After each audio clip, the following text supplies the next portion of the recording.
5 seconds. Start.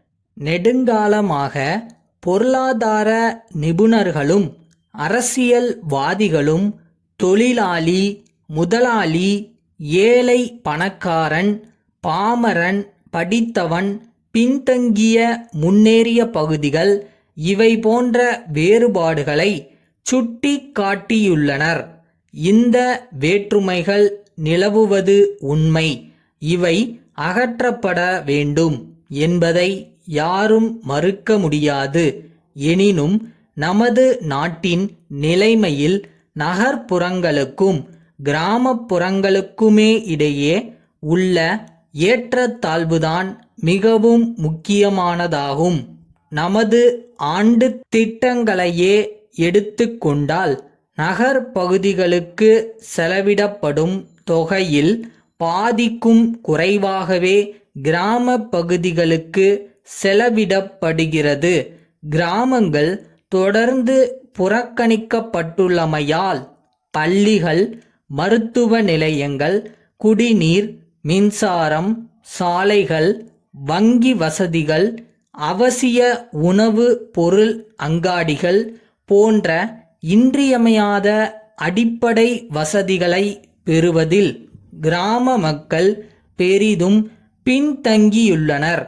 சிறப்பு பயிற்சி பெற்ற மருத்துவர்களும் பொறியியல் நிபுணர்களும் உயர்கல்வி பெற்ற ஆசிரியர்களும் நகரங்களையே நாடுகின்றனர். கிராமங்களை அணுக தயங்குகின்றனர்.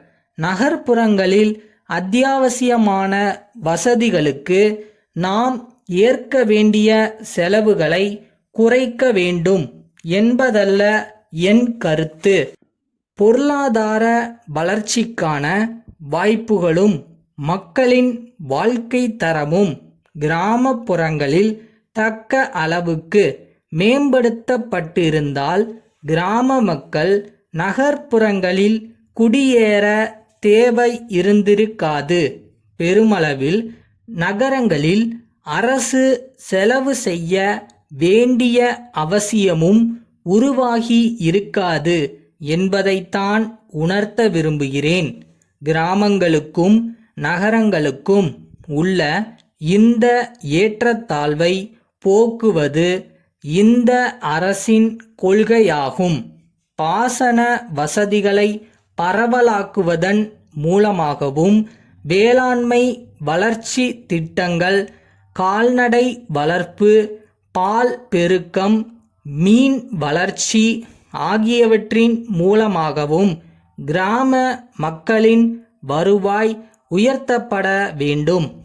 நடுத்தர சிறு பாசன ஆதாரங்களையும் சாலைகளையும் ஏற்படுத்தி பராமரித்தல், மண் வள பாதுகாப்பு, காடு வளர்ப்பு போன்ற பணிகளை பரவலாகவும் பெருமளவிலும் எடுத்து நடத்தி விவசாய வேலை இல்லாத காலங்களில் குறிப்பாக நிலமற்ற விவசாய தொழிலாளர்களுக்கு வேலை வாய்ப்பு அளிக்க வேண்டும். இந்த பின்னணியில் ஏற்கனவே அறிவித்துள்ளபடி நிலப்படை திட்டம் விரைவில் கொண்டு வரப்படும். சிறு தொழில், கிராமத் தொழில், குடிசை தொழில் வாயிலாக கிராமங்களில் தொழில் புரட்சியை ஏற்படுத்த வேண்டும். ஒவ்வொரு வருவாய் கிராமத்திலும் நியாய விலை கடைகளை அமைப்பது, சிறு விவசாயிகள், மீனவர்கள், கைத்தறி நெசவாளர்கள் போன்றவர்களுக்கு கடன் வசதியையும் விற்பனை வசதியையும் அளிப்பது, கிராம குடிநீர் திட்டம், கிராம பகுதிகளில் சாலைகள், கிராம பள்ளிகளில் தொழில் சார்ந்த கல்வி, முதியோர் எழுத்தறிவு, கிராமங்களுக்கு மருத்துவ சுகாதார வசதிகள், கிராமப்புற வீட்டு வசதி ஆகிய நமது பல்வேறு திட்டப்பணிகள் கிராம மக்களது வாழ்க்கை தரத்தை மேம்படுத்துவதை குறிக்கோளாக கொண்டுள்ள முக்கிய முயற்சிகளாகும். என்பதை தெரிவிக்கிறேன். சென்னை மண்ணடி மன்னார்சாமி கும்பகோணம் கோவிந்தசாமிக்கு எழுதி கொண்டது. அன்புடையீர், தாங்கள் 10ஆம் தேதியன்று எழுதிய கடிதம் கிடைக்கப் பெற்றேன். நான் வெளியூர் சென்றிருந்த காரணத்தால் தங்களுக்கு உடனடியாக பதில் எழுத இயலவில்லை. மன்னிக்கும்படி கேட்டுக்கொள்கிறேன். தங்கள் கடிதத்தில் கேட்டுள்ளபடி வாழை இலை கட்டுகள் இங்கிருந்து லாரி மூலம் தங்களுக்கு அனுப்பி வைக்க முடியும். ஆனால் சென்னையில் இருந்து சரக்கேற்றி வரும் லாரி ஏதாவது ஒன்றை தாங்கள் ஏற்பாடு செய்தால் அதில் நான் இலைக்கட்டுகளை ஏற்றி அனுப்ப முடியும். இங்கிருந்து லாரி பேசி அனுப்புவதனால் செலவு அதிகம் ஆகும்.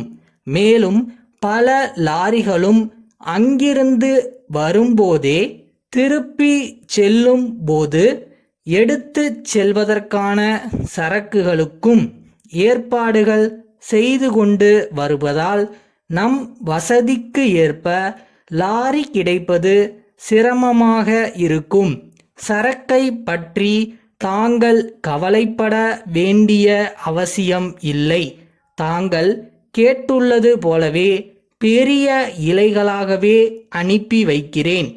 என்றைக்கு தங்களுக்கு சரக்கு வேண்டும் என்பதற்கும் தாங்கள் அங்கிருந்தே லாரி பேசி அனுப்ப முடியுமா என்பதற்கும் கடிதம் எழுதினால் அதன்படி சரக்குகள் அனுப்ப ஏற்பாடு செய்கிறேன். தங்கள் அன்புள்ள